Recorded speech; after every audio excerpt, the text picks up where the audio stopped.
ನೋಡಿ, power ಸ್ಟೋರಿಯಲ್ಲಿ second powerful story ಇದೇ ಲಂಚದ ವಿಚಾರಕ್ಕೆ ಸಂಬಂಧಪಟ್ಟಂತೆ. ಬ್ರೇಕ್ಗೂ ಮುಂಚೆ ನೀವು ಪೊಲೀಸ್ ಇಲಾಖೆಯಲ್ಲಿ ಯಾವ ರೀತಿ ಲಂಚ ಆಯಿತು ಅಂತ ನೋಡಿದ್ರಿ. ಈಗ ಸರ್ಕಾರಿ ಕಚೇರಿಯ ಸರದಿ ನೋಡಿ. ನಿಜಕ್ಕೂ ಸರ್ಕಾರಕ್ಕೇನು ಅಂದರೆ ಒಳ್ಳೆ ಟೈಟ್ ರೂಲ್ಸ್ಗಳನ್ನು, ಟಫ್ ರೂಲ್ಸ್ಗಳನ್ನು ತಂದಿದ್ರು ಕೂಡ ಒಂದಷ್ಟು ಇಲಾಖೆಗಳಲ್ಲಿ ಇನ್ನೂ ಲಂಚಾವತಾರ ಇದೆ. ಈಗ ನೋಡಿ, ನಗರಾಭಿವೃದ್ಧಿ ಸಚಿವರಾದಂಥ ಬೈರತಿ ಸುರೇಶ್ ಸರ್ ಎಲ್ಲಿದ್ದೀರಿ ಸರ್? ಏನು ಮಾಡ್ತಿದ್ದೀರಾ? ಸ್ವಲ್ಪ ಈ ಕಡೆ ನೋಡಿ, ಒಂದು ಸ್ಟೋರಿ ತೋರಿಸ್ತೀನಿ ನಿಮಗೆ. ಭ್ರಷ್ಟ ಅಧಿಕಾರಿಗಳ ವಿರುದ್ಧ, ಈ ಭ್ರಷ್ಟ ಅಧಿಕಾರಿಗಳ ವಿರುದ್ಧ ಸ್ವಲ್ಪ ಕ್ರಮ ತಗೊಳ್ಳಿ. ನೀವೆಷ್ಟೇ ಟೈಟ್ ರೂಲ್ಸ್ ಮಾಡ್ತಿದ್ರು ಕೂಡ ಯಾಕೋ ಯಾರೂ ಕೇಳ್ತಾ ಇಲ್ಲ. ನಗರಾಭಿವೃದ್ಧಿ ಇಲಾಖೆಯ ಸಚಿವರು ಬೈರತಿ ಸುರೇಶ್ ಸರ್ ಈ ಸ್ಟೋರಿಯನ್ನು ನೋಡಿ. ನಗರಾಭಿವೃದ್ಧಿ ಇಲಾಖೆಯಲ್ಲೇ, ಕಚೇರಿಯಲ್ಲೇ ಲಂಚವಾಕರಿದ್ದಾರೆ. ರಾಜಾರೋಷವಾಗಿ ಲಂಚ ಕೇಳ್ತಾರೆ ಅಧಿಕಾರಿಗಳು. ಜಮೀನಿನ ಬಿಂಚೇಕ್ತಿ ವಿನ್ಯಾಸ ಅನುಮೋದನೆಗೆ ಲಂಚವನ್ನ ಫಿಕ್ಸ್ ಮಾಡ್ತಾರೆ ಇವರು. ಅಂದ್ರೆ ರೇಟ್ ಫಿಕ್ಸ್ ಮಾಡ್ತಾರೆ. ಅದೇನು ಏನಾದರೂ ಲೂಪಲ್ಸ್ಗಳಿದ್ವಾ? ಇಲ್ಲ. ಆದರೂ 10,000 ರೂಪಾಯಿ ಲಂಚ ಕೊಡಬೇಕು, ಎಲ್ಲ ಸರಿ ಇದ್ರು. ಅದು ನಗರಾಭಿವೃದ್ಧಿ ಇಲಾಖೆಯಲ್ಲೇ ಹಿಂಗೆ ಓಪನ್ ಆಗಿ ಕುಲ್ಲವಾಗೆ ಲಂಚಾವತಾರ. ನಾನು ಹೇಳ್ತಾ ಇದ್ನಲ್ಲ, ನಗರಾಭಿವೃದ್ಧಿ ಸಚಿವರಾದಂಥ ಬೈರತಿ ಸುರೇಶ್ ಸರ್, ನೀವೆಲ್ಲಿದ್ರೂ ಈ ಸ್ಟೋರಿಯನ್ನ ನೋಡಲೇಬೇಕು. ಪವರ್ ಟಿವಿ ಕ್ಯಾಮರಾದಲ್ಲಿ ನಿಮ್ಮ ಇಲಾಖೆಯ ಅಧಿಕಾರಿಗಳ ಲಂಚಾವತಾರ ಬಟಾಬಯಲಾಗಿದೆ. ಅದಕ್ಕೆ ಸಂಬಂಧಪಟ್ಟಂತ ಮೊದಲ ವಿಡಿಯೋವನ್ನ ನಿಮ್ಮ ಮುಂದೆ ಇಡ್ತಾ ಇದ್ದೀನಿ ನೋಡಿ. ಸ್ವಲ್ಪ ಅಲ್ಲಿಂದ 30 ಕಡೆ ಕೈಗೆ ಯಾತಂತ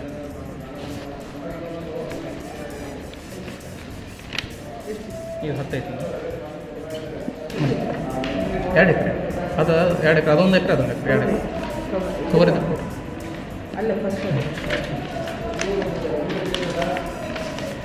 ಉಳಿದ ಕಡೆ ಹಂಗಿಲ್ಲ. 20,000 ಐತಿ. ನೀವು ಅದು ಮತ್ತೆ ಅಷ್ಟೇ ಹೇಳಿದ್ರಿ.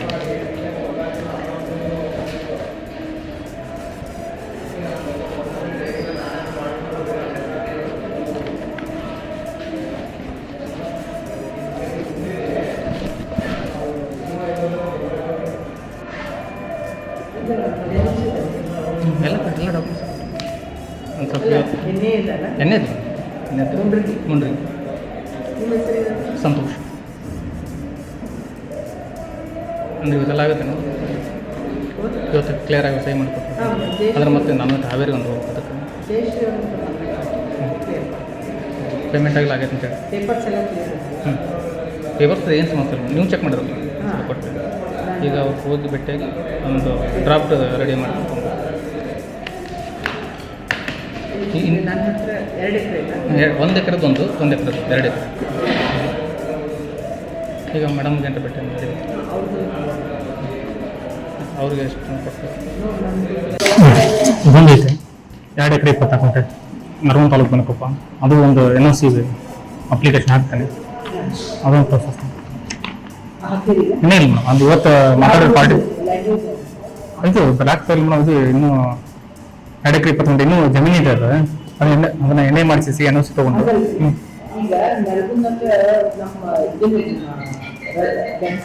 ಹಾಂ ಗ್ರಾಮೀಣ ಮೇಡಮ್. ರೋಡಿಗೆ ಐತೆ, ಚಿಕ್ಕನೂರಿಂದ ಬೆನಕೊಪ್ಪ ಸಂತ ಮೇನ್ ರೋಡಿಗೆ ಐತೆ. ಇದೊಂದು ಪ್ರೊಸೆಸ್ ಎಷ್ಟು ಅಂತ ಕಮ್ಯುನಿಕೇಶನ್ ಮಾಡೋಕ್ಕೆ ನನಗೂ ಅನುಕೂಲ ಆಗ್ತದೆ. 2 ಎಕರೆ 20 ಒಂದು 5 ನಿಮಿಷ ಇಲ್ಲ ಸರ್. ಹಾಕಿಸ್ಕೊಂಡು ಬರ್ತೇನೆ ಅಂತ ನಾನೇ ಕಲ್ಲಿ ಮಾತಾಡೋಕೆ ಅನುಕೂಲ ಆಗ್ತದೆ. ಇವತ್ತಿನ ನೋಡಿದ್ರಲ್ಲ 20,000 ಹೋಯ್ತು, ನನಗೊಟ್ಟು ಉಳಿಲಿ ಅಂತ. ಅದು 2 ಎಕರೆ ಕೊಟ್ಟಿದ್ದೆ. 2 ಎಕರೆ 20 ಕೊಟ್ಟೇನೆ. ಇದೊಂದು ಸ್ವಲ್ಪ ಅಂದ್ರೆ ಇದು 2 ಎಕರೆ 24 ಗುಂಟೆ ಐತಿದೆ. 2 ಎಕರೆ ಇದು 2 ಎಕರೆ 24 ಗುಂಟೆ.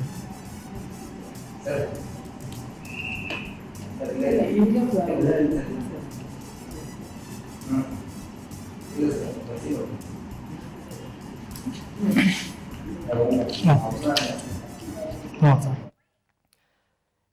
ಈ ವಿಡಿಯೋ ವಿಚಾರಕ್ಕೆ ಸಂಬಂಧಪಟ್ಟಂತೆ ಇನ್ನಷ್ಟು ಮಾಹಿತಿ ಕೊಡ್ತಾರೆ ನಮ್ಮ ಗದಗ ಪ್ರತಿನಿಧಿ ಮಹಾಂತೇಶ್ ಲೈವ್ನಲ್ಲಿ. ಮಹಾಂತೇಶ್, ಇಲಾಖೆಯಲ್ಲಿ ಎಲ್ಲವೂ ಸರಿ ಇದ್ರೂ ಕೂಡ, ಎಲ್ಲ ದಾಖಲೆಗಳು ಸರಿ ಇದ್ರೂ ಕೂಡ ಲಂಚ ಕೊಡಬೇಕಾದಂತಹ ಪರಿಸ್ಥಿತಿ ಬಂದಿದೆಯಲ್ಲ, ಅದು ಕೂಡ ಖುಲ್ಲ ಓಪನ್ ಆಗಿ ಎಷ್ಟು ಕೊಡಬೇಕು ಅಂತ ಕ್ಯಾಲ್ಸಿಟ್ ಟೈಪ್ ಮಾಡ್ಕೊಂಡು ಕೊಡ್ತಾರೆ ಈ ಅಧಿಕಾರಿಗೊಬ್ರು. ಏನೇನಾಯ್ತು ಆಕ್ಚುಲ್ ಆಗಿ?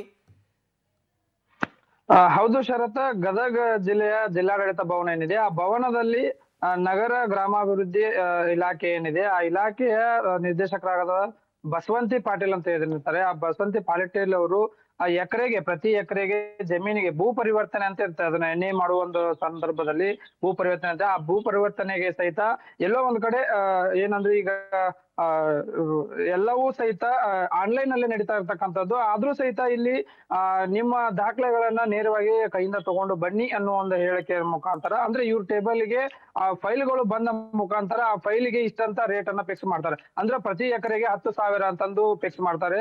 ಆ ಎಕರೆಗೆ ಎಣ್ಣೆಯನ್ನು ಮಾಡ್ಕೊಡ್ಬೇಕು, ಅದ ಅನುಮೋದನೆ ನೀಡಬೇಕು, ಅದನ್ನ ಮುಂದೆ ಪಾಸ್ ಮಾಡಿ ಕಳಿಸ್ಬೇಕು ಅಂತಂದ್ರೆ ಅದಕ್ಕೆ 10,000 ಕೊಡ್ಬೇಕು ಅಂತ ನೇರವಾಗಿ ಅಧಿಕಾರಿಗಳು ಹೇಳ್ತಕ್ಕಂಥದ್ದು ನಮ್ಮ ಪವರ್ ಟಿವಿ ಕ್ಯಾಮ್ರಾದಲ್ಲಿ ಸೆರೆ ಆಗಿರ್ತಕ್ಕಂಥದ್ದು. ಅಂದ್ರೆ ಎಷ್ಟೆಷ್ಟು ಅನುಮೋದನೆ ತರ್ತಾರೆ. ಪ್ರತಿ ಒಂದು ಇಲಾಖೆಗೆ ಒಂದು ತಿಂಗಳಲ್ಲಿ 100 ರಿಂದ 150 ಫೈಲ್ಗಳು ಬರ್ತವೆ. ಅಷ್ಟು ಫೈಲ್ಗಳಿಗೆ ಬಂದಾಗ ಪ್ರತಿ ಒಂದು ಫೈಲ್ಗಳಿಗೂ ಸಹಿತ 10,000 ರಿಂದ 15,000 ಈ ತರ ಬೇಡಿಕೆಯನ್ನು ಇಟ್ಟಿರ್ತಾರೆ. ಅದಕ್ಕೆ ಸಹಿತ ಇಲಾಖೆಯ ಸಿಬ್ಬಂದಿಗಳು ಸಹಿತ ಸಾಥನ್ನ ನೀಡ್ತಾರೆ. ಆ ಇಲಾಖೆಯ ಸಿಬ್ಬಂದಿ ಇನ್ನೊಬ್ಬರು ಯಾರಿದ್ದಾರೆ ಅಂದ್ರೆ ಅವ್ರ ಸಹಾಯಕರು ಇದಾರೆ, ಜಯಶ್ರೀ ಜೋಗಿನ್ ಅಂತ ಇದ್ರು. ಆ ಜಯಶ್ರೀ ಜೋಗಿನ್ ಸಹಿತ ಅವರು ಲಂಚವನ್ನ ಕೊಡ್ಬೇಕು. ಆ ಕೊಡ್ಬೇಕಾದ್ರೆ ನೇರವಾಗಿ ಅವ್ರ ಕೈಯಲ್ಲಿ ಇಸ್ಕೊಳ್ಳೋದಲ್ಲ, ಇದನ್ನ ಈ ಒಂದು ಟೇಬಲ್ ಅಲ್ಲಿ ಹಾಕಿ ಅಂತ ಡ್ರಾ ಅನ್ನ ಓಪನ್ ಮಾಡ್ತಾರೆ.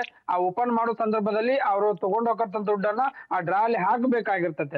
ಈ ರೀತಿಯಾದ ಒಂದು ಲಂಚಕೋರತನ ಗದಗ ಜಿಲ್ಲೆಯ ಜಿಲ್ಲಾಡಳಿತ ಭವನದಲ್ಲಿ ನಡೀತಾ ಇದೆ. ಇದು ಎಲ್ಲೋ ಒಂದ್ ಕಡೆ ಅಧಿಕಾರಿಗಳು ಗೊತ್ತಿದೆಯೋ ಇಲ್ಲೋ ಅನ್ನೋದನ್ನು ಯಕ್ಷ ಪ್ರಶ್ನೆ ಆಗಿ ಕಾಡ್ತಾ ಇದೆ. ಇದು ಒಂದೇ ಸ್ಥಳೀಯ ಮಟ್ಟದಲ್ಲಿ ಅಷ್ಟೇ ಅಲ್ಲ, ಮುಂದಿನ ಮೇಲ್ಮಟ್ಟದಲ್ಲೂ ಸಹಿತ ಇದೆ ಅಂತ ಅಧಿಕಾರಿಗಳು ಸಹಿತ ಏನ್ ಹೇಳ್ತಾರೆ ಅಂತಂದ್ರೆ, ನಾವು ಈ ಸಿಟಿ ಬರ್ಬೇಕಾದ್ರೆ ಇಷ್ಟೆಲ್ಲ ದುಡ್ಡು ಕೊಟ್ಟು ಬಂದಿರ್ಬೇಕು, ಆ ದುಡ್ಡನ್ನ ರಿಕವರಿ ಮಾಡ್ಬೇಕಲ್ಲ ಅನ್ನೋ ಮಾಹಿತಿ ಸಹಿತ ಅಧಿಕಾರಿಗಳು ಸಹಿತ ಹೇಳ್ತಾ ಇರ್ತಕ್ಕಂಥದ್ದು. ಇವತ್ತು ಗದಗ DC ಅವರು ಸಹಿತ ಇದರ ಬಗ್ಗೆ ಮುಟ್ಟಿದೆ ಅಂತಾನೆ ಹೇಳ್ಬೋದು. ಅವರು ಸದ್ಯಕ್ಕೆ ಕಾಲ್ ರಿಸೀವ್ ಮಾಡಿದ್ವಿ, ಮಾತಾಡ್ತೀನಿ ಅಂತ ಹೇಳಿದ್ದಾರೆ.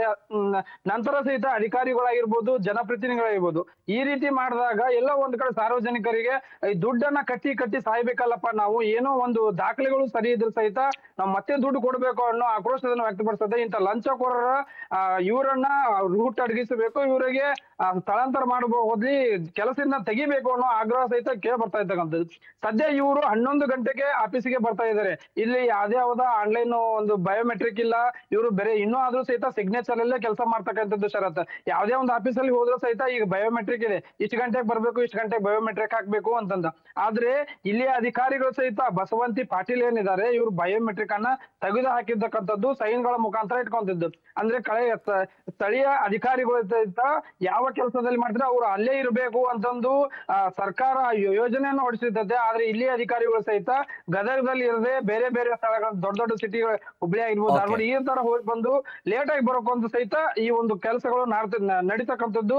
ಇದು ಎಲ್ಲ ಒಂದ್ ಕಡೆ ಸಾರ್ವಜನಿಕರು ಇವರಿಗೆ ಸರಿಯಾದ ಕ್ರಮವನ್ನ ಕೈಗೊಳ್ಳಬೇಕು ಅಂತಂದು ಆಕ್ರೋಶವನ್ನು ವ್ಯಕ್ತಪಡಿಸ್ತಾ ಇದ್ದಾರೆ ಶರತ್. ಥ್ಯಾಂಕ್ ಯು ಮಹೇಶ್ ಡೀಟೇಲ್ಸ್ಗಾಗಿ. ನೋಡಿ, ಇದಾಗಿತ್ತು ಈ ಹೊತ್ತಿನ 2 ಪವರ್ಫುಲ್ ಸ್ಟೋರೀಸ್. ಒಂದು ಪೊಲೀಸ್ ಇಲಾಖೆಯಲ್ಲಾಗ್ತಾ ಇರುವಂಥ ಲಂಚಾವತಾರ, ಇನ್ನೊಂದು ಸರ್ಕಾರಿ ಕಚೇರಿಗಳಾಗ್ತಾ ಇರುವಂಥ ಲಂಚಾವತಾರ. ನೋಡಿ, ಒಂದು ತಪ್ಪನ್ನು ಮುಚ್ಚಿಕೊಳ್ಳೋಕೆ ಖುಲ್ಲವಾಗಿ ಈ ಅಕ್ರಮ ಚಟುವಟಿಕೆಯಲ್ಲಿ ಭಾಗಿಯಾಗೋದಕ್ಕೆ ದುಡ್ಡು ಕೊಡೋದು, ಪೊಲೀಸರೇ ಅವರಿಗೆ ಶಿರಕ್ಷೆಯನ್ನು ಕೊಡೋದು. ಇನ್ನೊಂದು ಕಡೆ ಎಲ್ಲ ದಾಖಲೆಗಳು ಸರಿ ಇದ್ರೂ ಕೂಡ ಲಂಚ ಕೊಡಲೇಬೇಕಾದಂಥ ಪರಿಸ್ಥಿತಿ. ಪಾಪ ಅವರಿಗೆ ಅವ್ರ ಖಾತೆ ಕೂರಬೇಕು ಅಥವಾ ಇನ್ನೊಂದೇನೋ ಆಗಬೇಕು, ಕೆಲಸ ತರಾತುರಿಯಲ್ಲಿ ಬೇಗ ಆಗಬೇಕು, ಇಲ್ಲಾಂದರೆ ಓಡಾಡಿಸ್ತಾರೆ ಅಂತ ಹೇಳ್ಬಿಟ್ಟು ಕೊಡಲೇಬೇಕಾದಂಥ ಪರಿಸ್ಥಿತಿ ಜನರಿಗಿದೆ. ಈ ಕಡೆ ಕೊಡಂಗಿಲ್ಲ, ಈ ಕಡೆ ಬಿಡಂಗಿಲ್ಲ. ಹಾಗಾಗಿ ಇದಕ್ಕೆ ಸಂಬಂಧಪಟ್ಟಂತಹ ಮಿನಿಸ್ಟರ್ಸ್ಗಳು ಯಾರ್ಯಾರಿದ್ದಾರೋ 2 ಇಲಾಖೆ ವಿಚಾರಕ್ಕೆ ಸಂಬಂಧಪಟ್ಟಂತೆ ಹೇಳ್ತಾ ಇದ್ದೀನಿ, ಆದಷ್ಟು ಬೇಗ ಈ ಕಡೆ ಗಮನ ಹರಿಸಿ. ಈ ಸಂಪುಟ ಪುನರಚನೆ, ನಿಮ್ಮ ಸ್ಥಾನಗಳನ್ನು ಉಳಿಸ್ಕೊಳ್ಳೋದು ಅದು ಸೆಕೆಂಡ್ರಿ, ಬಿಟ್ಬಿಡಿ. ಜನಕ್ಕೋಸ್ಕರ ಕೆಲಸ ಮಾಡಬೇಕು, ಜನರಿಗೋಸ್ಕರ ಇರೋದು ನೀವೆಲ್ಲರೂ ಕೂಡ. ಹಾಗಾಗಿ 2 ವಿಚಾರಕ್ಕೆ ಸಂಬಂಧಪಟ್ಟಂತೆ ಯಾವಾಗ ಇಂಪ್ಯಾಕ್ಟ್ ಆಗುತ್ತೆ ಅಂತ ಪವರ್ ಟಿವಿ ನಿರಂತರವಾಗಿ ಫಾಲೋ ಅಪ್ ಮಾಡ್ತಾ ಇರುತ್ತೆ.